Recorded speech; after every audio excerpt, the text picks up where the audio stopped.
જે ગામના લોકોને એમ થાય છે કે ભાઈ આ આપણે મત આને આપીએ છીએ તો બીજાને કેમ પડે છે, તો એ ભૂલ તમારા મગજમાં રહેલી ભૂલને દૂર કરવા માટે બાળકો સુંદર મજાનું એક નાટક લઈને આવી રહ્યા છે, શેરી નાટક જેને આપણે કહીએ છીએ, તે તમે સૌ શાંતિથી બસ આવી નથી. મારે તો બજારમાં જઈને આવીને ઘણું કામ છે. કામ તો મારે છે પણ બસ આવે ત્યારે ને રમેશ કાકા આ બધું તો આવું જ છે. અમારે ઘણી વખત તો પ્રાઇવેટ વાહનો બાંધીને જવું પડે છે. બસો તો બધી સરકારી જ છે પણ સરકારી કર્મચારી પહેલા અને પ્રજા પછી. સરકારી ઉત્સવ ક્યાંક ચાલતા હશે જેથી બધી બસો ત્યાં જ દોડતી હશે. પછી આપણને ક્યાંથી લેવા આવે? આપણી સરકાર છે તો પણ આવું. રામજી કાકા, સરકાર આપણી હોય તો આવું થાય ખરું?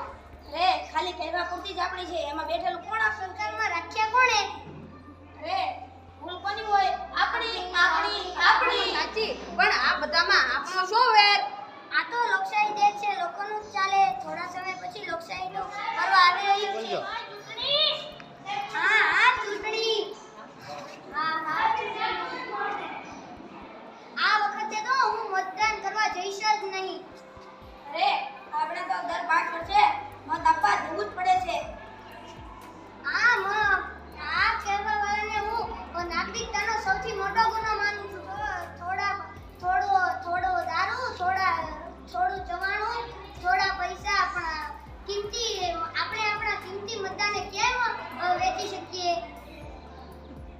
અરે ચાલો આ વખત મત વેચીએ નહીં પણ એક સારો ઉમેદવાર ચૂનીએ અને તેને મત આપીએ. તેના ઉપાયો પણ મારી પાસે ઈવીએમમાં છેલ્લા નાટોમાં હોય છે. પણ ભાઈ, મેં તો એવું સાંભળ્યું છે કે આપણે વોટ ગમે તેને આપીએ પણ મશીનમાં એવું સેટિંગ કરેલું હોય છે કે વોટ ગમે તે એકને જ જાય.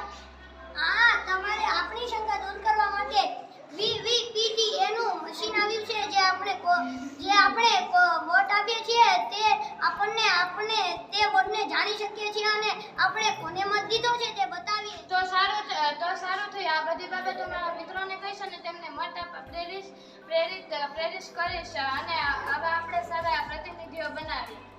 સારું, ત્યારે આપણે બતાવી દઈએ કે લોકો શું કરી શકે.